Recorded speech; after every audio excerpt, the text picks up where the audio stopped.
আল্লাহ তাআলা 12 পারার প্রথম পৃষ্ঠায় প্রথম আয়াতের মধ্যে বলেছেন, ওয়া মা মিন দাব্বাতিন ফিল আরদি ইল্লা আলাল্লাহি রিজকুহা। আল্লাহ তাআলা বলেছেন, জলে এবং স্থলে এমন কোন বিচরণশীল প্রাণী নাই যার রিজিকের ব্যবস্থা আমি আল্লাহ তাআলা করিলাম। যেহেতু আমি স্রষ্টা, অতএব রিজিক আমি দেব। কিন্তু এই জমিনের মধ্যে যদি দেখতে পারো যে রিজিকের অভাবে কেউ খেতে পারছে না, রিজিকের অভাবে মারা যাচ্ছে, রিজিকের অভাবে অভুক্ত থাকছে, এর জন্য আমি দায়ী না, কারণ আমি দাতা, বন্টনের দায়িত্ব আমি তোমাদের কাছে দিয়েছি। বলুন সুবহানাল্লাহ। আল্লাহ তাআলা সূরা যুখরুফের 22 নম্বর আয়াতে বলেছেন, নাহনু কাসামনা বাইনাকুম মাঈশাতাকুম ফিল হায়াতিদ দুনিয়া। পার্থিব যত সম্পদ আছে, যত রিজিক আছে, আমি সুচারুভাবে বন্টন করে দিয়েছি তোমাদের কাছে, আর তোমাদের মাধ্যমে অন্যান্য প্রাণীরা পাবে। তোমরা যদি সুষম বন্টন করো, যে যেভাবে আমি সুষম বন্টন করে আমি তোমাদেরকে দান করেছি, ওইভাবে যদি সুষম বন্টন করো, আল্লাহ তার নিজের নামে কসম খেয়ে বলছেন, একটা প্রাণীও না খেয়ে মরবে না। বলুন সুবহানাল্লাহ। ওয়ারাফা'না বা'দাহুম ফাওকা বা'দিন দারাজাত।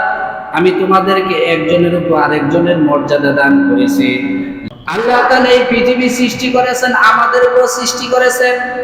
আদম যখন এই জমিনের মধ্যে প্রথম আসছে, আদমকে বলে নাই বসে থাকো, জান্নাতের মধ্যে যেভাবে জান্নাতি খানা আমি তোমাকে দিয়েছি, ওই খানাই জমিনের মধ্যে দেবে, এটা বলে নাই, বরং বলছে এই জমিনে চাষাবাদ করো, চাষাবাদ করে খাও, কাজ করে খাও, জমিনে ফসল ফলাইয়া খাও, কষ্ট করে খাও। আর এই কষ্ট করতে যে কেউ একটু বেশি পাবে, কেউ একটু কম পাবে, কারণ একজনের উপর আরেকজনকে আমি মর্যাদা দিয়েছি। কেউ একটু ধনী হবে, কেউ মিডল ক্লাসে থাকবে, কেউ নিম্ন ক্লাসে থাকবে। এই জন্য আল্লাহ তাআলা এই যে ক্লাসিফিকেশনটা কেন করলো? আল্লাহ বলছেন, লিয়াত্তাখিদা বা'দুকুম বা'দান সুখরিয়ান, যাতে করে একজন আরেকজনের তাকে সেবা গ্রহণ করতে পারো। বলুন সুবহানাল্লাহ। সবাই যদি অফিসার হয়, কর্মচারী কে হবে? সবাই যদি কোটিপতি হয়, যাকাত নেওয়ার কে হবে? কথা বোঝেন নাই? সবাই যদি ধনী হয়, তাহলে মানুষ অকেজো হয়ে যাবে।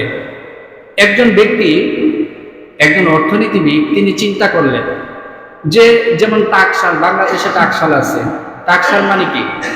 টাকশাল হচ্ছে টাকা ছাপানোর কারখানা, ঠিক না?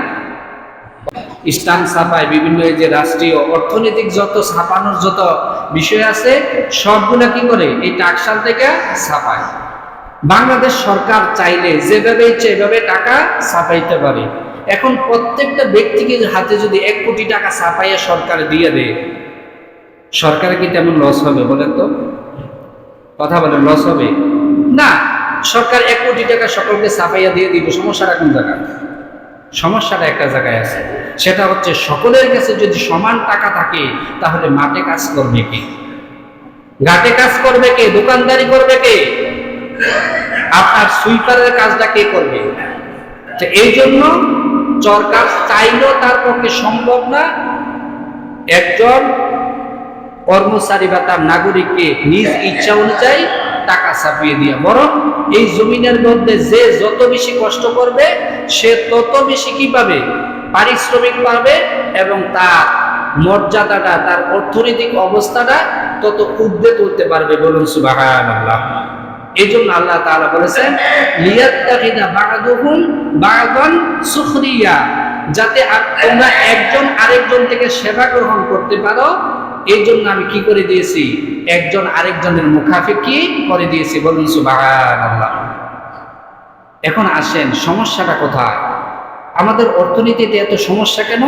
তার মধ্যে 1 নম্বর সমস্যা হচ্ছে সুদ ভিত্তিক অর্থনীতি। আমাদের অর্থনীতিটা পরিচালিত হয় পশ্চিমা অর্থনীতি, আমরা ইসলামী অর্থনীতিতে নাই। কিন্তু দুর্ভাগ্য হলো সত্য, বাংলাদেশের অধিকাংশ মানুষ সুদ ভিত্তিক অর্থনীতিকে পছন্দ করে না। কিন্তু রাষ্ট্র যারা পরিচালনা করেন, তারা বলে হোক অথবা কি করে নিজের স্বেচ্ছাচারিতার কারণে, নিজের লাভের কারণে এই সুদ ভিত্তিক অর্থনীতির দিকে আমাদের সরলমানা মুসলমানদেরকে ছেড়ে দিচ্ছেন। বলুন নাউজুবিল্লাহি মিন যালিক। আল্লাহ তাআলা সূরা আলে ইমরানের 130 নম্বর আয়াতে বলেছেন, ইয়া আইয়ুহাল্লাযীনা আমানু লা তা'কুলুর রিবা আদআফান মুদাআফান ওয়াত্তাকুল্লাহা লাআল্লাকুম তুফলিহুন। আল্লাহ তাআলা বলেছেন, হে ঈমানদারগণ, তোমরা চক্রবৃদ্ধি হারে সুদ খাইও না। চক্রবৃদ্ধি হারে যদি সুদ খাও তাহলে তোমাদের কখনো কোনো উন্নতি হবে না। চক্রবৃদ্ধি সুদ খাওয়ার ক্ষেত্রে আল্লাহকে ভয় করো, আর এই চক্রবৃদ্ধি সুদ থেকে যদি নিজেকে বিরত রাখো, অবশ্যই লাআল্লাকুম তুফলিহুন, তোমরা সফলকাম হবে। বলুন সুবহানাল্লাহ। কি হবে? সফলতা তোমাদের চলে আসবে। তাহলে এই সুদের সাথে জড়িত থাকার কারণে আমাদের অর্থনীতির উন্নতি হচ্ছে না। এক নম্বর সমস্যা হচ্ছে আমাদের রন্ধ্রে রন্ধ্রে সুদ ঢুকে আছে। আমাদের ব্যাংকিং এ সুদ, আমাদের ইন্ডাস্ট্রিয়াল সেক্টরে সুদ, ব্যক্তি পর্যায়ে সুদ, মানুষের মন মগজটাই হয়ে গেছে সুদ ভিত্তিক। বলুন নাউজুবিল্লাহ। একজন ইসলামিক অর্থনীতিবিদ তিনি বলেছেন যে একজন ব্যক্তি এই সুদ ভিত্তিক অর্থনীতির ভিতরে নিজেকে বাঁচাইয়া রাখতে চাইলেও বাঁচাইয়া রাখতে পারবে না। তার কারণটা হচ্ছে, একজন ইমাম সাহেব সে সুদ খায় না, সুদের বিরুদ্ধে ওয়াজ করে, তারপরও সে সুদের সাথে জড়িত কিভাবে? কারণ তিনি দৈনন্দিন জীবনে যত জিনিস ব্যবহার করেন প্রত্যেকটা জিনিস সুদ ভিত্তিক অর্থনীতির মধ্যে পরিচালিত। বলুন নাউজুবিল্লাহি মিন যালিক। আমরা যে খাবার উৎপাদন করি ওই ইন্ডাস্ট্রিটা সুদ ভিত্তিক। আমরা যে পোশাক করি ওই পোশাকের এই যে ইন্ডাস্ট্রিটা এটাও সুদ ভিত্তিক। ব্যাংক থেকে টাকা নেয় আর মাস শেষে কিস্তি আকারে এত টাকা সুদ দিতে হয়, যার কারণে সুদ থেকে বাড়ানোর কোনো কি নাই, উপায় নাই। এমন একটা বেড়াজালের মধ্যে আমাদেরকে ফালাই রাখছে, যার কারণে আগের দিনের মানুষ যারা সুদের সাথে জড়িত ছিল না, ওই আল্লাহওয়ালারা যদি আল্লাহর কাছে দোয়া করত তাহলে সাথে সাথে কি হয়ে যেত? কবুল হয়ে যেত। এখন আগে দিয়ে ফেলে দোয়া করি তারপরে কবুল হয় না। তার কারণ হচ্ছে কাসবুল হালালি ফারিদাতুন বা'দাল ফারিদা, হালাল উপার্জন করা ফরজের পরে আরেকটা ফরজ। সেই ফরজ তো আজকে আমরা কেউ আদায় করতেছি না, যার কারণে আমাদের অর্থনীতিতে সুদ নাই, আমাদের জীবন নীতিতে সুদ নাই, পারিবারিক নীতিতে সুদ নাই। সুদ যেন আমাদের রন্ধ্র রন্ধ্রে ঢুকে গেছে, যার কারণে আমাদের মধ্যে কোনো বরকত নাই। বলুন নাউজুবিল্লাহ। তাহলে আমাদের এক নম্বর সমস্যা হচ্ছে আমাদের জীবনে হোক, রাষ্ট্রীয়ভাবে হোক, কি সমস্যা? সুদ ভিত্তিক অর্থনীতি। তারপরে আসেন দুই নম্বর যে সমস্যাটা, সেটা হচ্ছে ঘুষ। আমাদের অর্থনীতির দুই নম্বর সমস্যা কি সবাই বলেন তো? ঘুষ ছাড়া কোনো কিছু হয় না। ঘুষ না দিলে ফাইল কি করে না, লড়ে না। এই বছরের পর বছর এই টেবিলের মধ্যে পড়ে থাকে, যার কারণে এক শ্রেণীর মানুষ আঙ্গুল ফুলা কলা গাছ, আর আরেক শ্রেণীর মানুষ দরিদ্রতার অতল গহরে নিমজ্জিত হচ্ছে। সাধারণত যেই সেবাটা সচরাচর আমরা পাই ইউনিয়ন পরিষদ থেকে বিনামূল্যে, ওইটার মধ্যে কি করা লাগে? ঘুষ দেওয়া লাগে। আপনি সাধারণত ক্যারেক্টার সার্টিফিকেট আনবেন বা চেয়ারম্যান সার্টিফিকেট আনবেন, ওইখানেও আপনার সিগনেচারটা ঘুষ ছাড়া হয় না। কয় চেয়ারম্যান সাহেব নাই, কই ডাহা মিশা কথা বইয়া রয়েছে। কয় চেয়ারম্যান সাহেব কি করছে? কয় একটু বাইরে গেছে বিশেষ কাজে। তাহলে কি করতে হবে? আপনি একটু পরে আইয়েন। আরে পরে তো না, সময় তো নাই। তো তাইলে আপনি কি করেন? তাড়াতাড়ি যাতে হয় একটা ব্যবস্থা করেন। 50টা 100টা দিলে লগে লগে ইজি জ্ঞান। জন্ম নিবন্ধন যেটা আমাদের জন্মগত অধিকার, এইটার ভিতরে মাসের পর মাস ঘুরতে হয় মানুষকে, যেটা সরকার বিনামূল্যে দেয়। আর যারা এই কাজগুলা করে তাদের শেষ পরিণতিটা ভালো হয় না। আজকে তাদেরকে টোয়াইও বাড়ি চালান দিও তাদেরকে পাওয়া যায় না। কি লাভ হইল? এত টাকা পয়সা ইনকাম করে কোনো লাভ হইছে? কোনো লাভ নাই। আজকে বাড়ির জায়গাত বাড়ি, গাড়ির জায়গাত গাড়ি, নারীর জায়গাত নারী। আমি কই দাদারার দেশে আর উদ্বিগ্নর ভিতরে আছি, একটা মুহূর্ত টেনশনহীন ভাবে নাই। এত ঘুষ বাংলাদেশের মধ্যে, এত দুর্নীতি বাংলাদেশের মধ্যে পৃথিবীর আর কোথাও নাই। কিন্তু কোন এক অজানা হিসাবের কারণে বাংলাদেশ দুর্নীতি 1 নাম্বার হয় না। এই যে এই রিপোর্টটা তৈরি করা হয়, ওইখানেও কি দেওয়া হয়? ঘুষ দেওয়া হয়। এটা কার কথা? আল্লাহ কোরআনে বলছে। আল্লাহ তাআলা সূরা বাকারার 188 নম্বর আয়াতে বলেছেন, ওয়ালা তাআকুলু আমওয়ালাকুম বাইনাকুম বিল বাতিল। আল্লাহ তাআলা বলেছেন, তোমরা একজনের সম্পদ আরেকজন অন্যায়ভাবে ভক্ষণ করো না। কিভাবে অন্যায়ভাবে ভক্ষণ করে? আল্লাহ তাআলা বলেছেন, ওয়াতুদলু বিহা ইলাল হুকাম। তোমরা হাকিমদের কাছে, বিচারকদের কাছে, কর্মকর্তাদের কাছে অন্যায়ভাবে মানুষের সম্পদ তুলে দিও না, হ্যান্ডওভার করিও না। লিতাকুলু ফারিকাম মিন আমওয়ালিন নাস, যাতে করে তারা মানুষের কিছু অংশ খেয়ে ফেলে। বিল ইসমি ওয়া আনতুম তা'লামুন। আল্লাহ তাআলা বলেছেন, তোমরা জানো যে এটা অন্যায়, জানার পরে এই কাজটা করো। আর এই কাজটা যদি করো, এই অপরাধের কারণে তোমাদেরকে জাহান্নামে যেতে হবে। বলুন না নাউজুবিল্লাহ। সমাজের ভিতরে এত ডিভাইডেশন হয়েছে যে এক শ্রেণীর মানুষ খানা খায় না, আরেক শ্রেণীর মানুষ খাবারের জন্য রাস্তার ধারে কুকুরের সাথে প্রতিযোগিতা করে। বলুন নাউজুবিল্লাহ। তার অন্যতম কারণ হচ্ছে ঘুষ। কি বেতন খায় 30,000, খরচ করে 1 লাখ টাকা, বাকিটা কই থেকে আসে বলেন?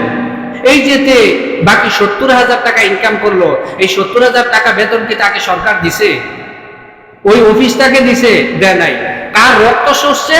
সমাজের নিম্ন শ্রেণীর মানুষ, খেটে খাওয়া কুলি মজুর, তারা কত কষ্ট করে টাকাগুলো উপার্জন করছে। আর এগুলো একটা কলম খোসার মাধ্যমে 10,000 টাকা। কত টাকার প্রয়োজন একটা মানুষের জীবনে চলতে? কত টাকা লাগে?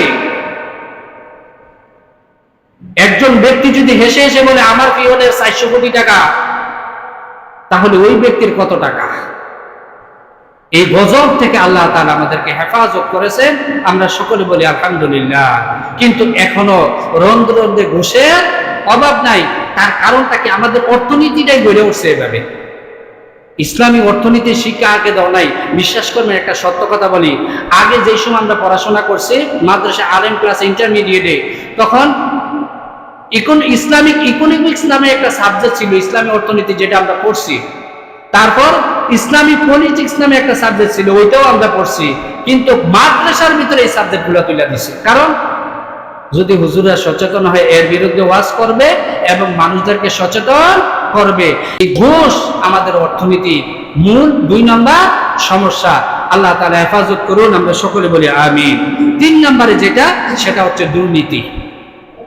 নীতির বহির্ভূত যেই কাজ, ওইটাই হচ্ছে কি? দুর্নীতি।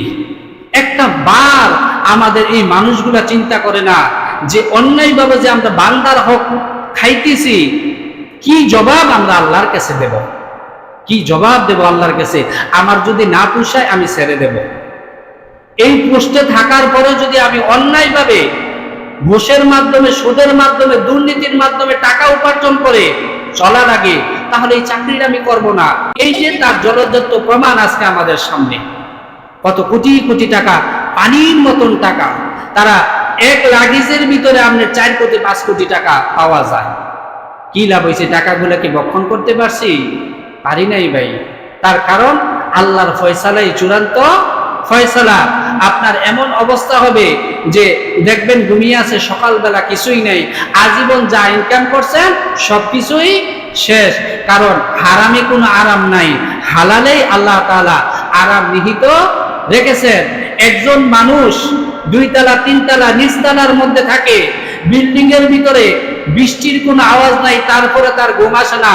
আরেকজন মানুষ টিনের ঘরের ছাদের মধ্যে ঘুমাইয়া হিল ফোড়া বৃষ্টির ভিতরে, আওয়াজের ভিতরে তার ঘুম আসে। এটা কার পক্ষ থেকে? আল্লাহর পক্ষ থেকে। এটাকেই বলা হয় প্রকৃত সুখ। বলুন সুবহানাল্লাহ। আল্লাহ তাআলা দুর্নীতি সম্পর্কে সূরা নিসার 29 নম্বর আয়াতে বলেছেন, আল্লাহ তাআলা বলেছেন, ইয়া আইয়ুহাল্লাযীনা আমানু, আল্লাহ তাআলা বলেছেন, হে ঈমানদারেরা, লা তাকুলু আমওয়ালাকুম বাইনাকুম বিল বাতিল, তোমরা একজনের সম্পদ আরেকজনে অন্যায়ভাবে ভক্ষণ করো না। ইল্লা আন তাকুনা তিজারাতান আন তারাদিম মিনকুম, যদি ব্যবসায়িক লেনদেনের মাধ্যমে হয় তাহলে একজনের সম্পদ আরেকজনে খেতে পারো, আর একজনে যদি সন্তুষ্ট চিত্তে আরেকজনকে হাদিয়া হিসাবে দেন তাহলে ওই সম্পদটাও তোমরা খেতে পারো। এই টার্মটাই, শেষের টার্মটাই আমাদের ঘুষ যারা খায়, দুর্নীতি যারা খায়, তারা এই জিনিসটা ব্যবহার করে যে আমি তো ঘুষ খাই না, আমাকে কি করে রাজি হয়ে খুশি হয়ে আমাকে কিছু হাদিয়া দে। আর যাকাত আদায়ের জন্য তিনাকে বলেছেন তুমি যাকাত করে এনে রাষ্ট্রীয় কোষাগারের মধ্যে জমা করো। তিনি যাকাত গুলা কালেকশন করে এনে রাষ্ট্রীয় কোষাগারে সমস্ত সম্পদ দান করলেন। একটা চাদর তিনি দান করলেন না। আল্লাহ রাসূল যখন বললেন তুমি কেন ওই চাদরটা রাষ্ট্রীয় কোষাগারের মধ্যে জমা করতেছো না, বলতেছে ইয়া রাসূলুল্লাহ, একজন ব্যক্তি আমাকে ভালোবেসে মহাব্বত করে এই চাদরটা উপহার হিসাবে দিয়েছেন, অতএব এই চাদরটা আমার। তখন আল্লাহ রাসূল তাকে ধমক দিয়ে বলল, তুমি যদি আজ ঘরের মধ্যে বসে থাকতা এই চাদরটা কি তোমাকে কেউ উপহার দিত? বলতো যে না না, এই চাদরটা আমাকে উপহার দিত না, তাহলে তুমি কিভাবে মনে করে এটা তোমার জন্য হাদিয়া? তুমি এই দায়িত্ব যাওয়ার কারণে তোমাকে এই চাদরটা দিছে, অতএব এই চাদরটা তোমার জন্য হাদিয়া না, তুমি এই চাদরটাও রাষ্ট্রীয় কোষাগারে জমা করো। বলুন না সুবহানাল্লাহ। সব ঠিক আছে, আমি ঘুষ খাই না, কোনো কিছু খাই না, কিন্তু ভাই 2টা সিগারেট লই আইয়েন, একটা পান লই আইয়েন।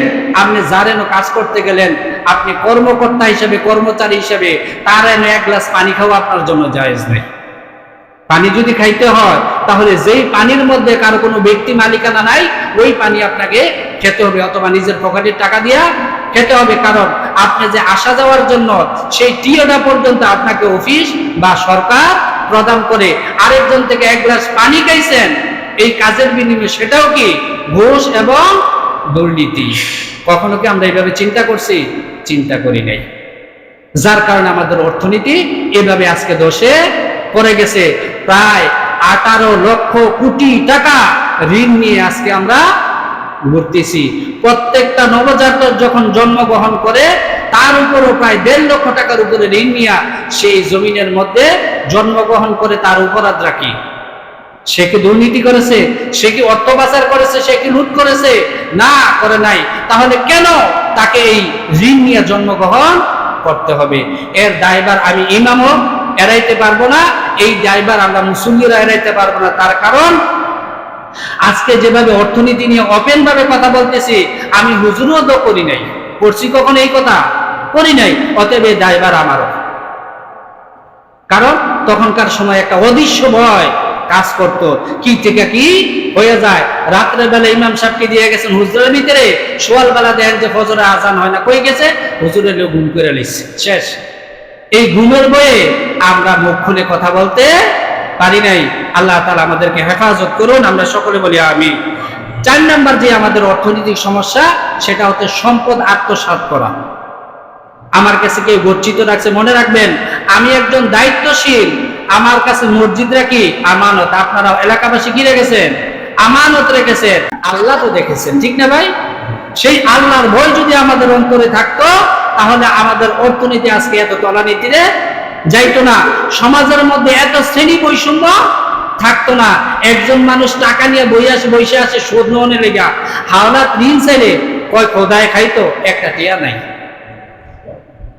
আর যদি কয় ভাই ঠিক আছে ওই লাভে, কয় ঠিক আছে দেখি তুমি বিকালবেলা আমার লাভে দেখা করো, বিকালবেলা দেখা করলে আচ্ছা ঠিক আছে কালকে অফিস আওয়ারে, ব্যাংকিং আওয়ারে আমার সাথে দেখা হইল।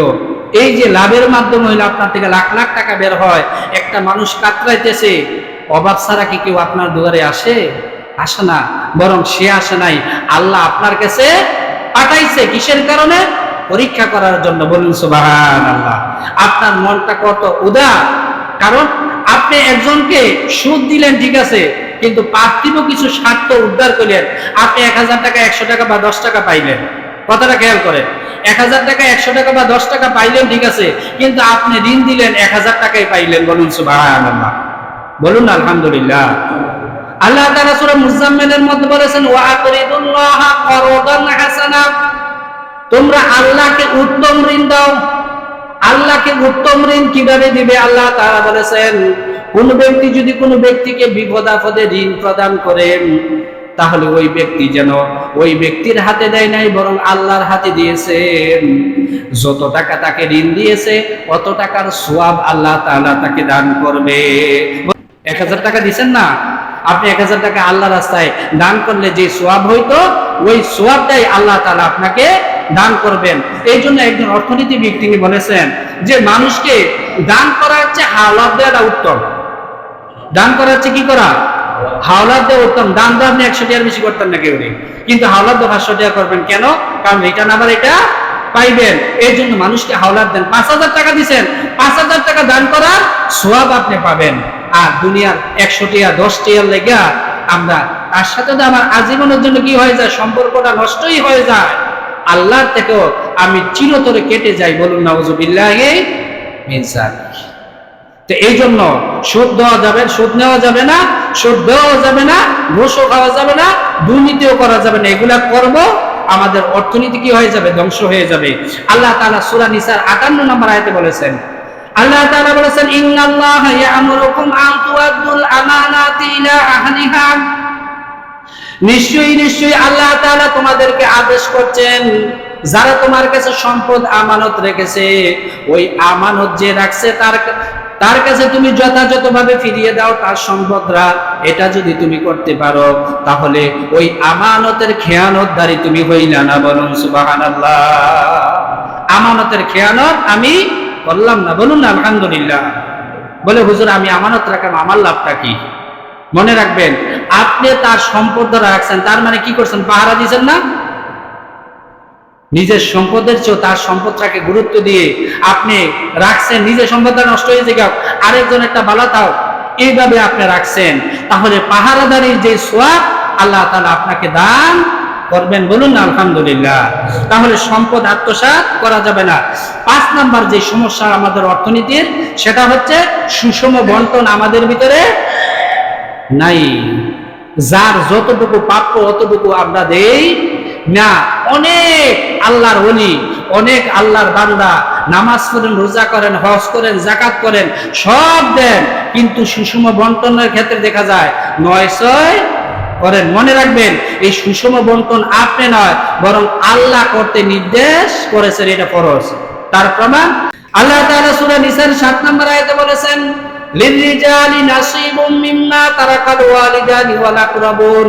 আল্লাহ সুস্পষ্ট করে বলে দিয়েছেন, পুরুষ যারা আছে তাদের জন্য নির্ধারিত অংশ আল্লাহ তাআলা রেখে দিয়েছেন তাদের পিতামাতা থেকে, তাদের নিকট আত্মীয় থেকে।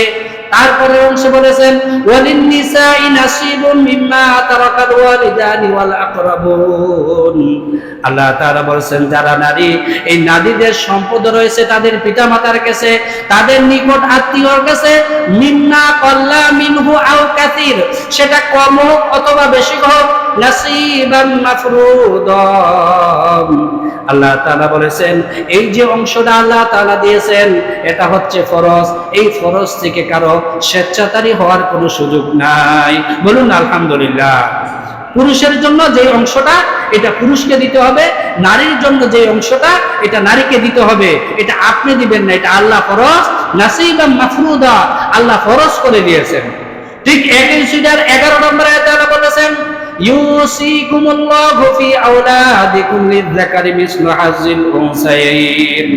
আল্লাহ তাআলা বলেছেন, তোমাদেরকে আমি উপদেশ দিচ্ছি, আদেশ করছি, তোমাদের সন্তানদের সম্পদ বন্টনের ক্ষেত্রে পুরুষরা পাবে 2 অংশ, নারীরা পাবে 1 অংশ।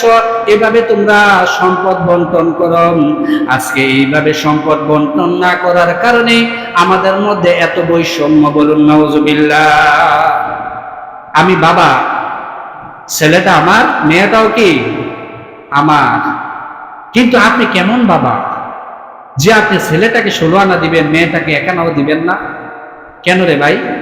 এটা আপনার রক্তের না? একবার কি কখনো চিন্তা করছি? জিয়ের কিছু কালাতে করে, জি তোর ভাইটা তো একটু অসচ্ছল আছে, তোর তোর সম্পদটা তোর ভাইটারে দিয়ালা। বলুন নাউজুবিল্লাহি মিন যালিক।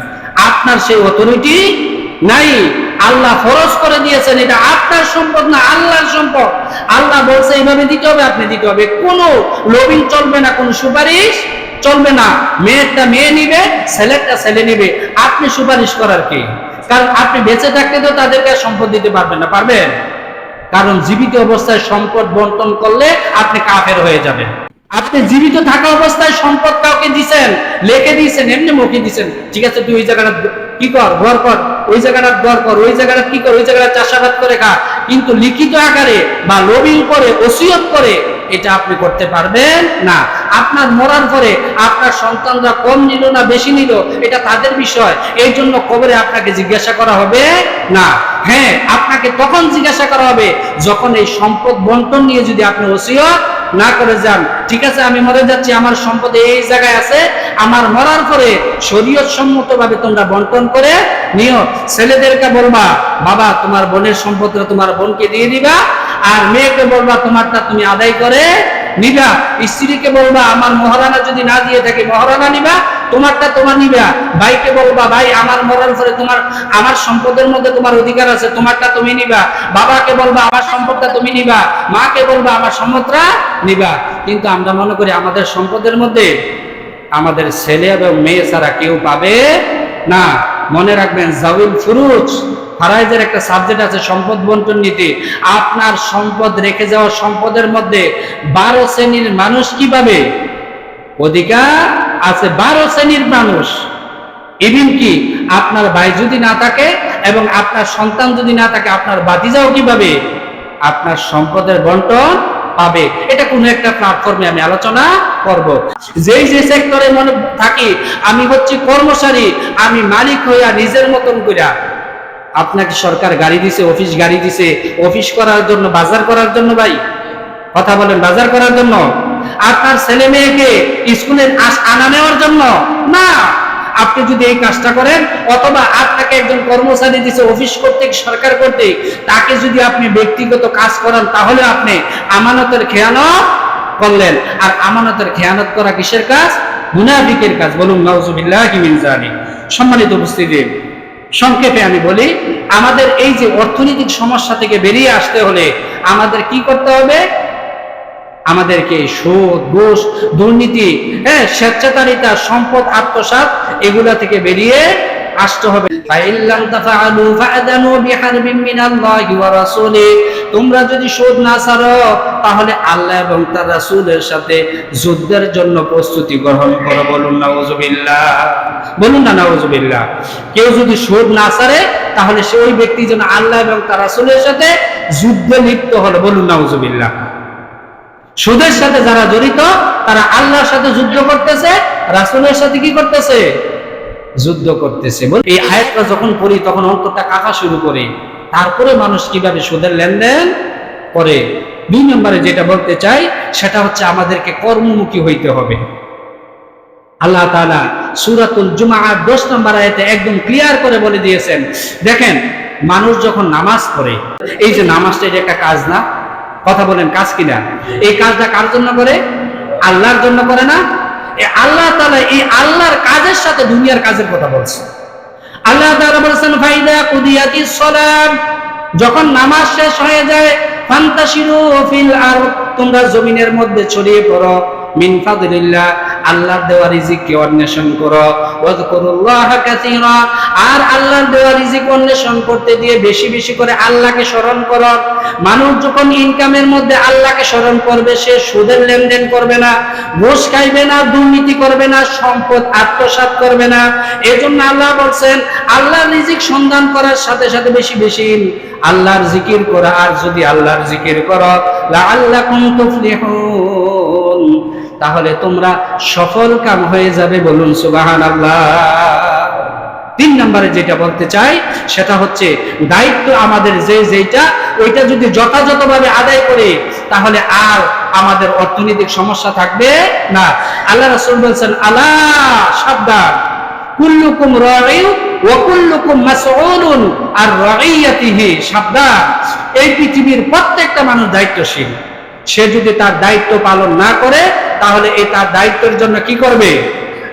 আল্লাহর কাছে জবাব দিতে হবে। বলুন সুবহানাল্লাহ। দায়িত্ব যদি আপনার অর্থের বিনিময়ে গ্রহণ করেন সেটা তো অবশ্যই জায়েজ আছে, কিন্তু অর্থের বিনিময়ে আপনি দায়িত্ব গ্রহণ করলে আপনি এটা পালন করবেন, এটা ঠিক আছে, কিন্তু অর্থ ছাড়া যদি আপনি দায়িত্ব পালন করেন তাহলে অর্থ নিয়ে দায়িত্ব পালন যেভাবে করলেন হইলে অর্থ ছাড়া দায়িত্ব ঠিক একইভাবে আপনাকে পালন করতে হবে। বলে হুজুর ওইটা কেন করবো? তাহলে আপনাকে কে বলছে দায়িত্বটা নেওয়ার জন্য? আপনি যদি অর্থ ছাড়া দায়িত্ব না নিতে পারেন তাহলে আরেকজনে নেবে, কিন্তু আপনাকে দায়িত্ব নিছেন যথাযথভাবে। অর্থ নিলে দায়িত্বটা যেভাবে পালন করতেন এভাবেই আপনাকে পালন করতে হবে। বলুন আলহামদুলিল্লাহ।